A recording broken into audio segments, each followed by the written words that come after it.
The day I moved into my new house was supposed to be the day my life finally became quiet. Instead, it was the day I became the neighborhood's biggest problem. I had spent years living under a suffocating homeowners association that treated grass height like a federal crime and issued fines for the color of my welcome mat. When I finally found a small, peaceful property just outside the HOA boundaries, I felt like I could breathe for the first time in years. No more warning letters. No more inspections. No more approved paint palettes. Just freedom. The house wasn't flashy. It was a modest, warm, two-story place with cracked stone steps and a wide front porch that caught the afternoon sun perfectly. Tall oak trees gave me privacy, and a wooden fence outlined a yard like a quiet promise that I could finally live how I wanted. But that promise didn't even last 24 hours. I was still unpacking boxes when I heard it. A sharp, metallic knock, not on my door, but on my metal fence. Clang, clang, clang. I froze. At first, I assumed it was a delivery driver or maybe a curious neighbor. But something about the rhythm, aggressive, fast, angry, made my stomach tighten. I opened the front door. She was standing there, blonde helmet hair, oversized sunglasses, lips pressed so tight they looked painted on, arms crossed like she'd been personally insulted by my existence. "Excuse me," she snapped before I could even speak. "You can't park that there." I blinked. "Park what?" She jabbed a manicured finger toward my driveway, where my moving truck sat, half-loaded with boxes. "That truck," she said, like it had personally committed crime. "This is a restricted visual zone." I almost laughed. "I'm not in the HOA," I said calmly. "That's why I bought this place." Her smile didn't reach her eyes. "You may be outside the legal HOA zone," she said slowly, "but you are still affecting the aesthetic environment of our community." That was my first real clue that this wasn't a normal neighbor dispute. This was war. She pulled a folded map from her oversized purse and unfurled it against my fence. It was color-coded, highlighted, laminated. "I'm Karen," she announced, as if that alone explained everything. "Vice Chair of Maple Grove Estates, HOA. I stared at the map. My property, my private, paid-off, carefully chosen slice of freedom, was circled in thick, angry red ink. "You're not part of the HOA," she said, tapping the circle, "but you're close enough to be subject to oversight." "Oversight?" I repeated. "You're standing on my property." She ignored that. "You'll need to remove that truck by the end of the day," Karen said, flipping open a leather folder. "And you'll want to reconsider those wind chimes." My wind chimes were inside a box. She hadn't even seen them yet. That night, I didn't sleep. Not because I was scared, but because I was curious. Why would someone be this desperate to control a house she didn't own? Why would an HOA vice chair care so much about a property that was legally outside her authority? The question clawed at my mind as I stared at the ceiling in the quiet darkness of my new bedroom. What happens when you move to escape control, only to discover control is more obsessed with you than ever? By the morning, I had no idea that I wasn't just fighting an HOA. I was becoming Karen's personal project, and she wasn't going to let me go. The first HOA violation notice arrived before my internet was even installed. I found it taped to my front door like a warning from an invisible enemy. No envelope, no postage, just a bright red piece of paper flapping in the breeze like it belonged to a crime scene. Notice OF non-compliance. It screamed in bold black letters. According to the notice, my outdoor visual disruption had been reported by multiple concerned homeowners. The disruption? My curtains. I peeled the paper from the door and reread it twice. The curtains weren't even up yet. They were still folded in a box inside the house.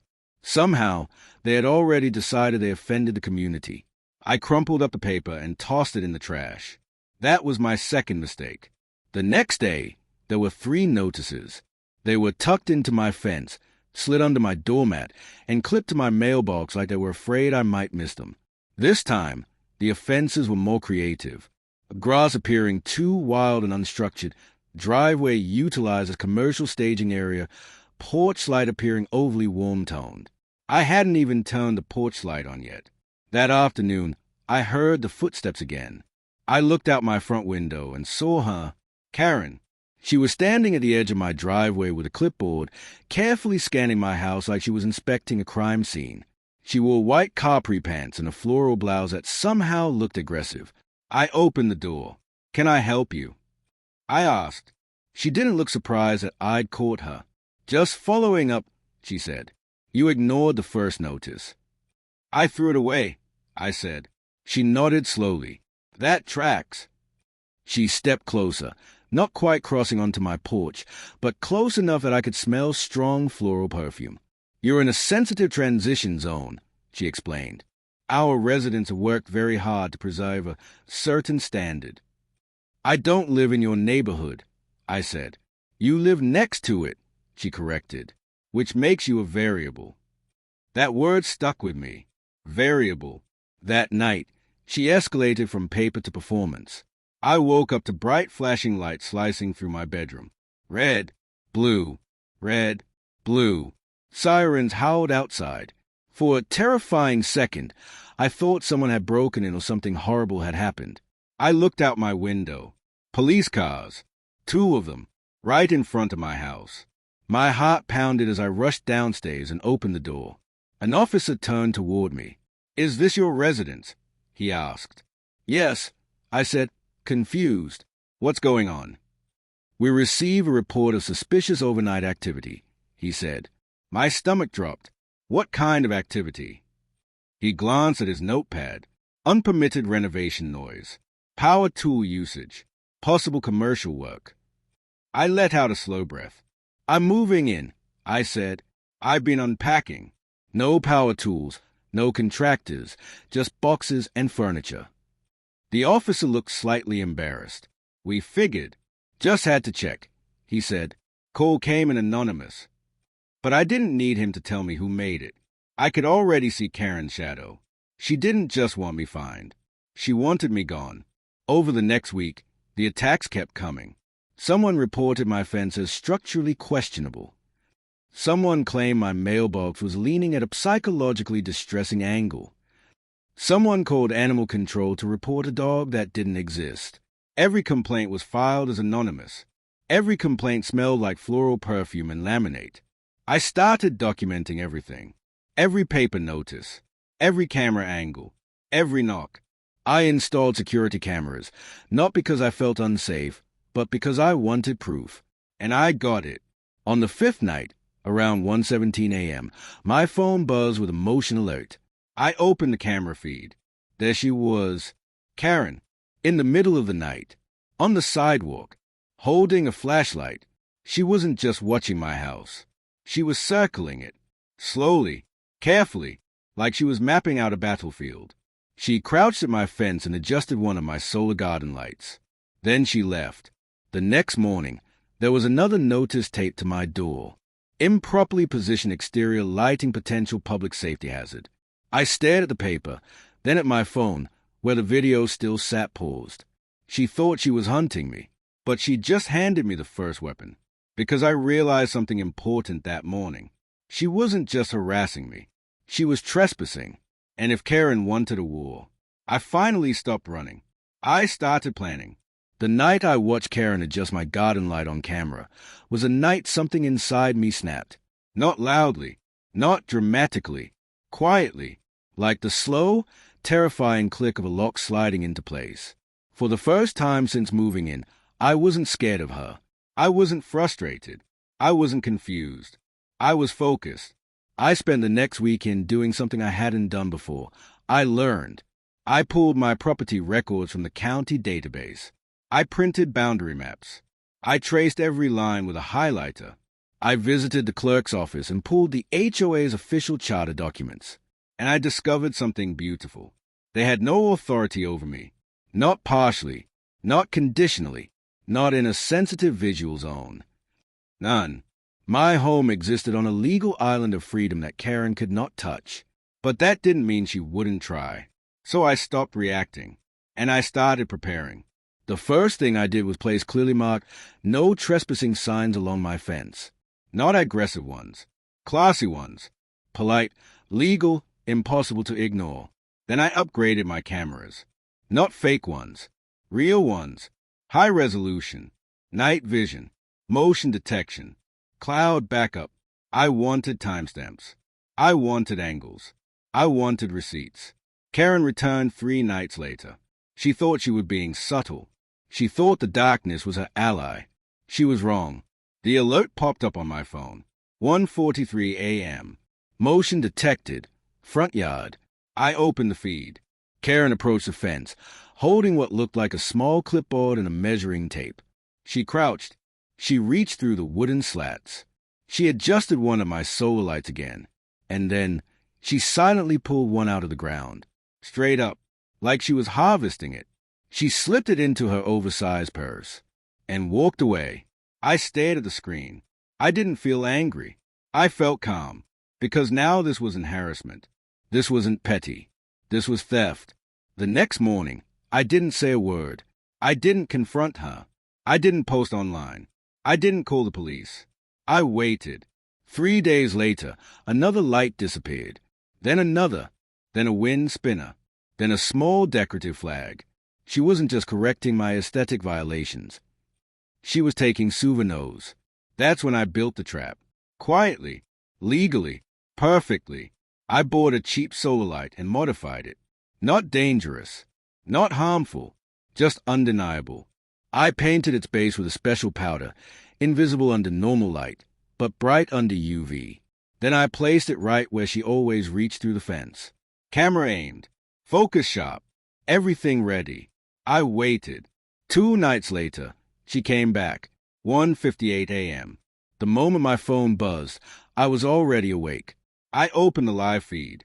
She looked more confident now, comfortable, like this routine belonged to her. She crouched, reached through my fence, gripped the base of the light, pulled. Her fingers dragged right through that powder. Then she vanished into the darkness. The next step was almost too easy. 2 days later, she held an HOA community safety meeting in the clubhouse. I didn't go to the clubhouse. I went to the sidewalk. She walked past me. She didn't recognize me at first. Then I spoke, looking for this. I asked. She froze.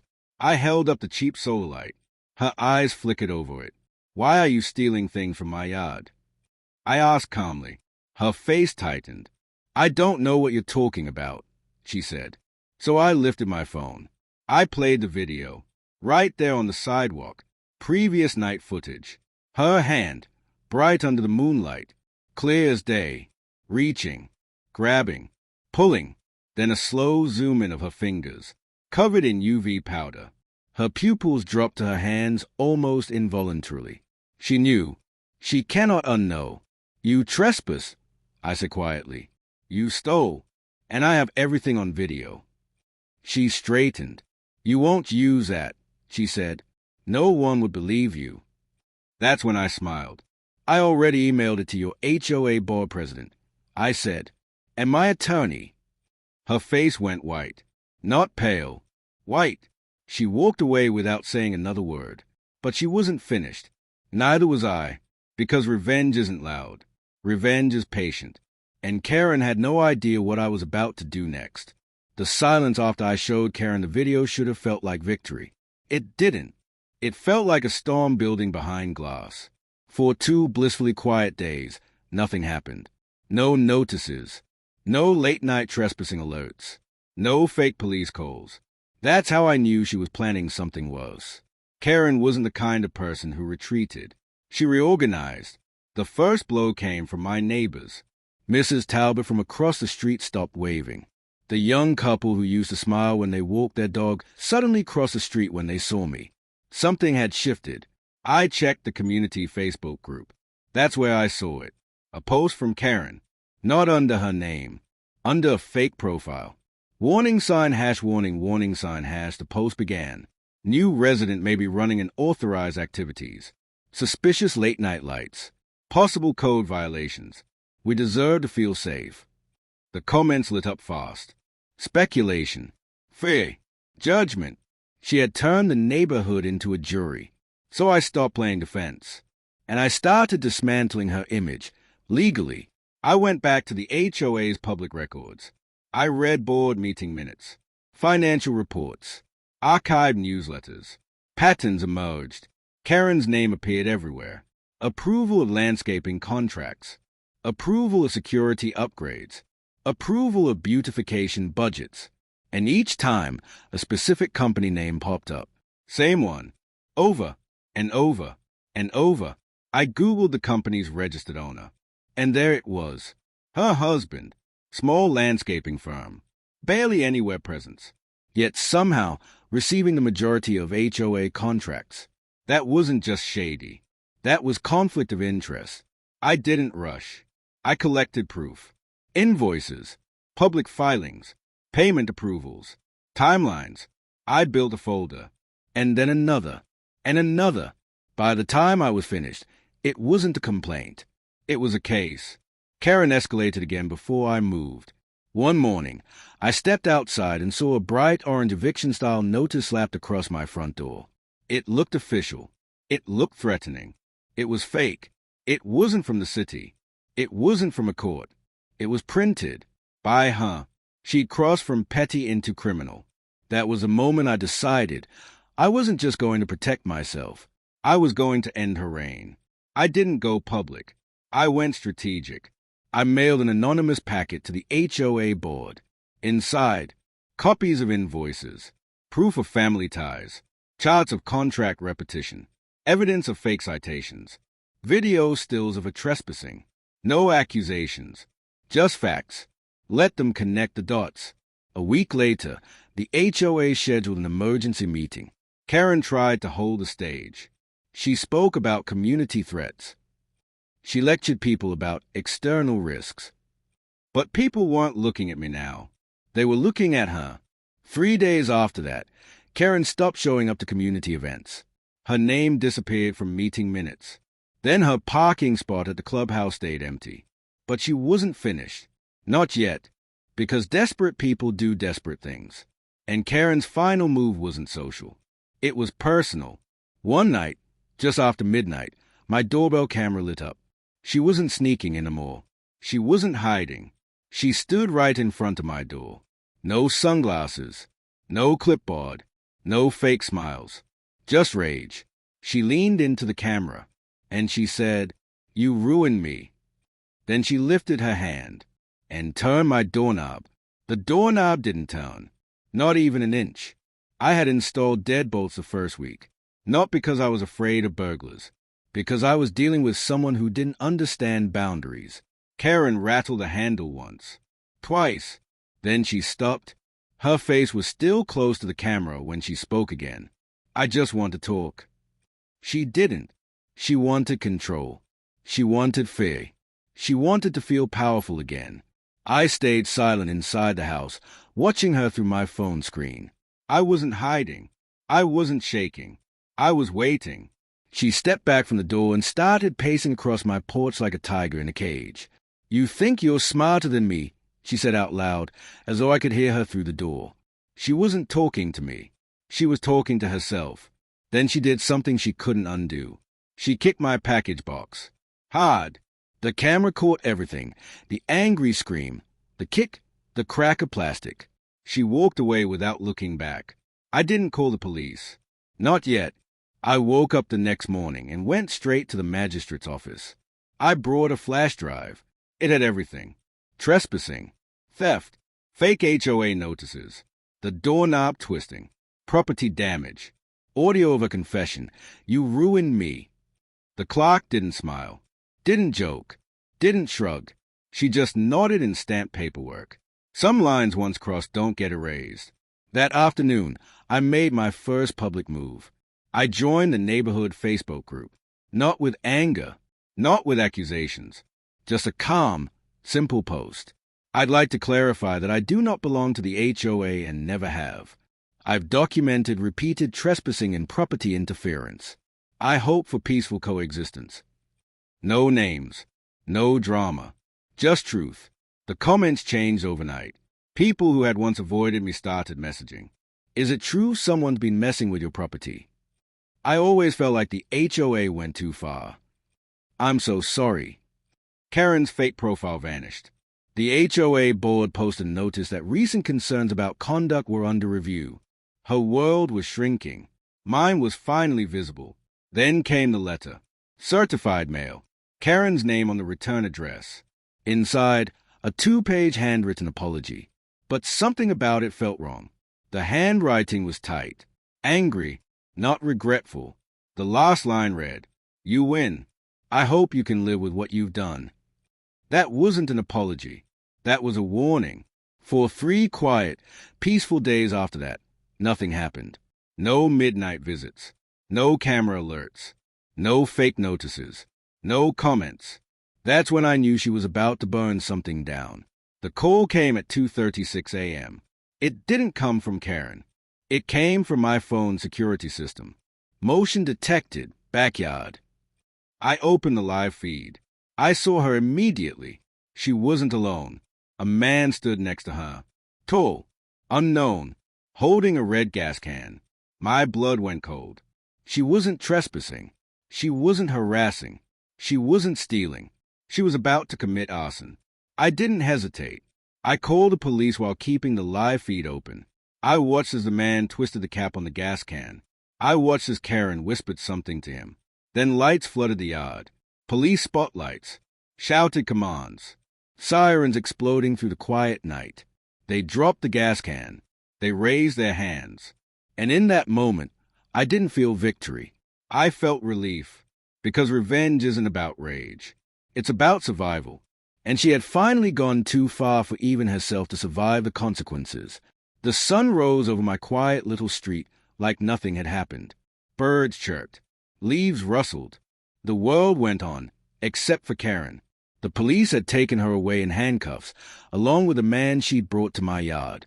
She had refused to cooperate, muttering something about justice and community standards, but no one listened. The evidence was overwhelming.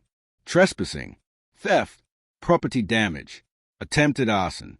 And let's not forget the mountain of fake notices and harassment documentation I had carefully collected. I watched from my porch, a cup of coffee in hand, and finally felt what I had been waiting for. The storm had passed. But this wasn't the kind of storm that leaves wreckage outside your door. It was the kind that clears the air, leaving a strange calm where chaos once lived. The HOA board held a meeting 2 days later. Karen's name was officially removed from all leadership positions, and the board issued a statement acknowledging that her actions had crossed every line imaginable. They promised to implement oversight measures to prevent any future abuses of power. I had never imagined myself as a vigilante in a suburban war, but the evidence I collected did the talking. Truth was louder than outrage. Neighbors began to approach me again, some with cautious smiles, some with apologies for doubting me, and some with curious questions about how I had handled the entire ordeal. I didn't brag. I didn't relish their admiration. I simply answered truthfully, documentation, patience, and a willingness to stand firm. Karen had underestimated how methodical a quiet neighbor could be. For weeks afterward, I felt the occasional twitch of anxiety, wondering if she might return in some other form, perhaps through legal maneuvers, perhaps through more petty harassment. But each time I reminded myself of one fact: everything I had done was legal, documented, and undeniable. The scales of power had finally tipped in my favor, and Karen had nothing left but her rage, which no longer held any influence over my life. I also realized something crucial during those weeks of aftermath. Revenge isn't about humiliation or destruction. It isn't about winning in the way a video game gives you a scoreboard. True revenge is restoration. It's reclaiming your space, your peace, and your right to live unbothered. Every action I took wasn't about hurting Karen. It was about protecting myself and reclaiming my freedom. A month later, I hosted a small gathering on my porch. Just a few neighbors, drinks in hand, casual conversation floating into the evening. Laughter echoed softly through the yard, unbothered by flashing lights or lurking threats. I watched the sky fade into pink and gold, and for the first time in months, I felt a deep, unshakable contentment. Karen didn't attend. She didn't try to send new notices. She didn't send lawyers or anonymous threats. She was gone from my life, removed from power, and rendered irrelevant by the very rules she had tried to manipulate. In her absence, I had space to enjoy the life I had moved here for: freedom, calm, and a home that belonged entirely to me. Looking back, I realized a question that had haunted me since day one. What happens when you move to escape control, only to discover control is more obsessed with you than ever? Had an answer I never expected. The obsession could not touch me if I was prepared, vigilant, and unafraid to defend myself. The key wasn't brute force. It wasn't shouting or threats. It was knowledge, strategy, and the willingness to let the evidence speak louder than anger. By the time autumn arrived, my yard was fully decorated with lights and wind chimes exactly how I wanted them. Every detail of my property reflected me, not someone else's idea of what my life should look like. I could finally live in peace.